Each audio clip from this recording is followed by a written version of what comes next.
G'day guys, welcome back to another video. Today we're going to be installing new brake rotors on this Mini F56. So let's hop around to the other side and take a look on what's already been done.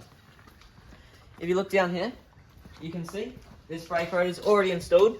It's a bit dirty because I didn't wear gloves the first time, so got it all dirty on there, but that side's done. So now all that's left to do is the passenger side, left hand side. So let's grab our screwdriver here, and first things first is take off this wheel.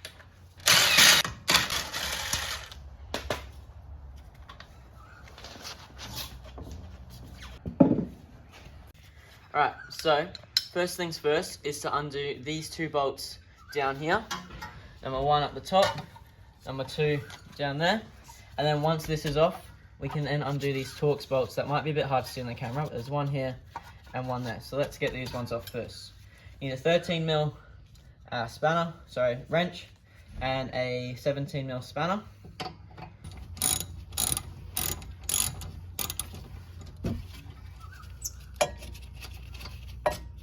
That's one out.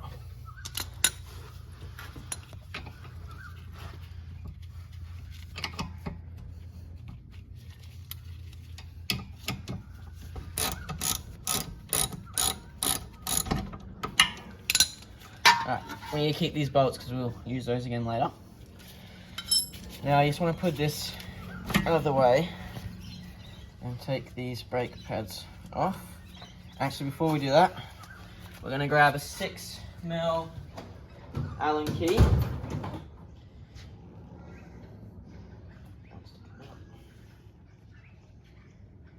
To undo the lock screw on the brake rotor itself. See this here? So that's what actually holds your brake rotor in. So we're going to undo that with a 6mm what's it called? Allen key. Now they can be a bit tricky and this might spin, so we'll try the first time. If not, oh, it's definitely gonna spin. If not, I know a way around it, but good to go. Good, it'd be a good start. We had it the way.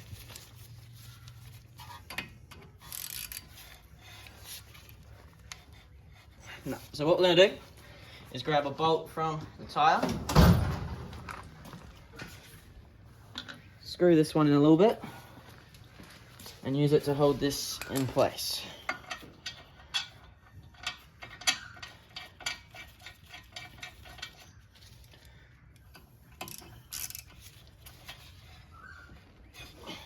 There we go.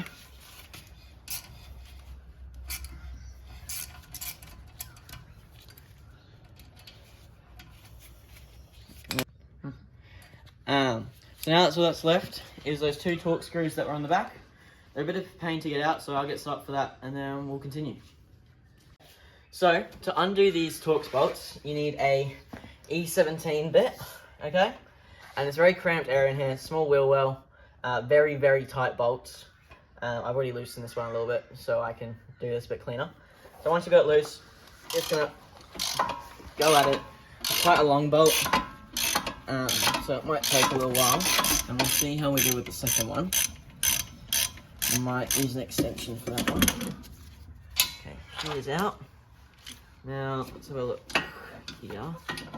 I might see if I can get extension through this gap between the strut, and so I can wind it out there. So, I'll give that a go. And these are very, I haven't loosened this one yet, but these bolts are very tight.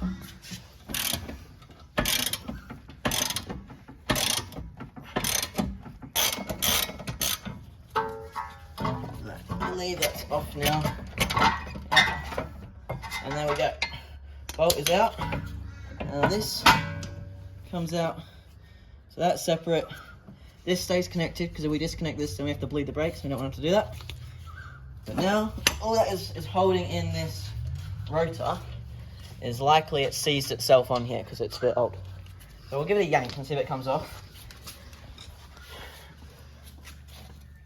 Nope. So we're going to have to grab a metal hammer. Here.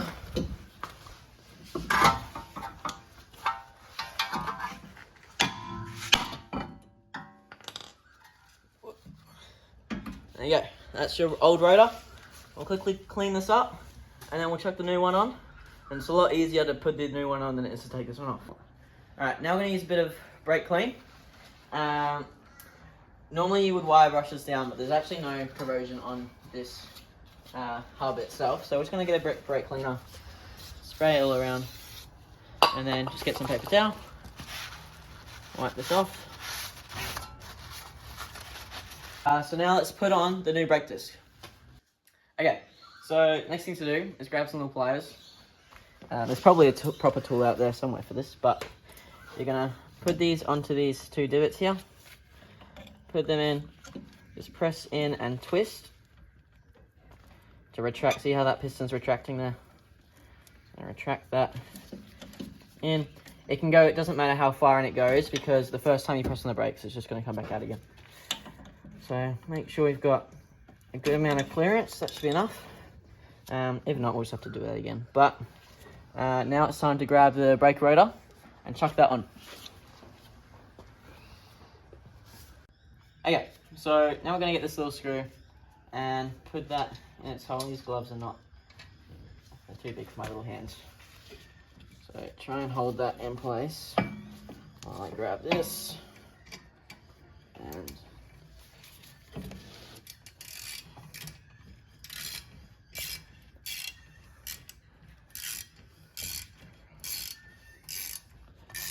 you want that to be reasonably tight, but also at the same time, your whole entire brake caliper is holding in place your rotor. So that's in. Now it's time to put back on the holder for your brake caliper, and then put the caliper over this. So let's start doing that. Okay, so now we're going to put these on. So it might be a bit hard to see, it's a bit of a weird camera angle, but we're going to slide this over the rotor back to where it was before. Or attempt to slide this over the rotor back to where it was before. Okay. And I wiggled the brake pads a little bit apart so that they would fit. And now we're going to screw these screws back in. Eventually. One eternity later. Oh, we're in. We're in, boys. Oh.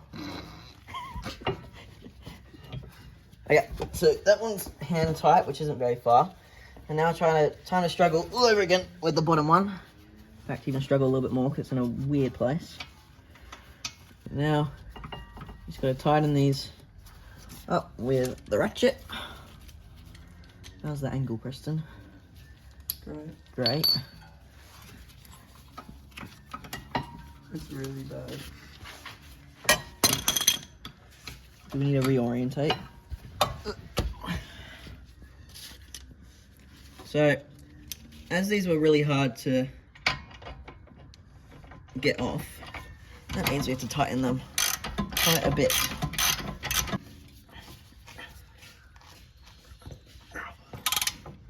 That's all nice and tight. Okay. Done. That one's tight. Yep. Okay. So, if you want to pass me the phone quickly. Thank you. Now, we're going to slide this caliper over these discs. So I'll see if it fits, and hopefully it does. Yep. See, that comes on very easy, and that is because we loosened the, retracted the piston back in. Now we're going to grab our bolts that I placed up there. Once again, doing one at a time, just finger tight.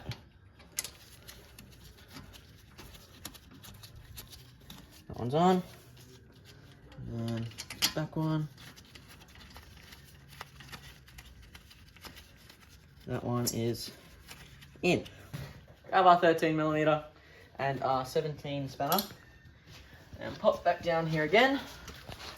And move so cameraman Preston can get a good angle. Make sure this is tightening. Yep. So chuck this one on there, holding it in place with the spanner. That's all nice and tight. This one.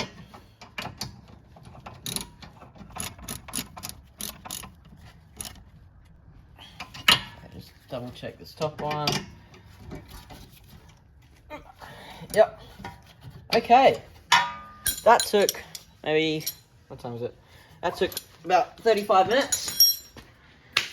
Now this brake disc has come back on, so that is all good.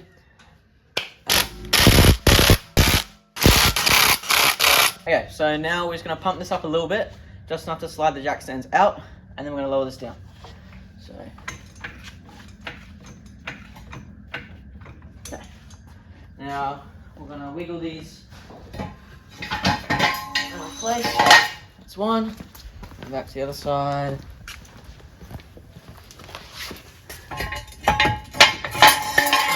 That's two. Now the car can be lowered nice and slow to the ground.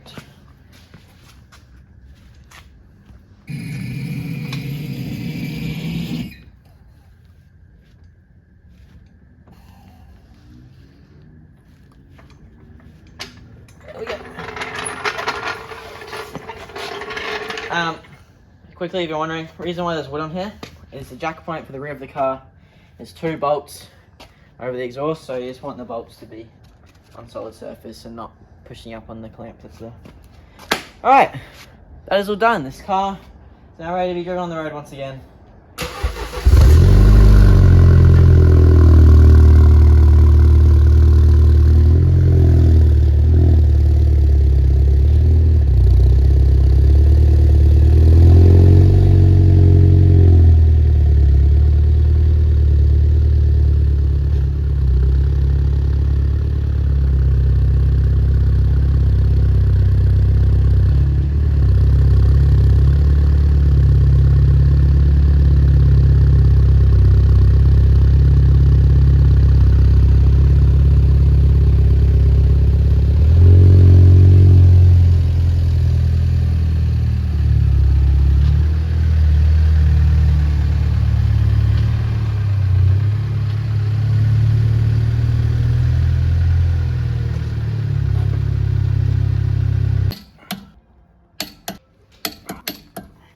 Yes.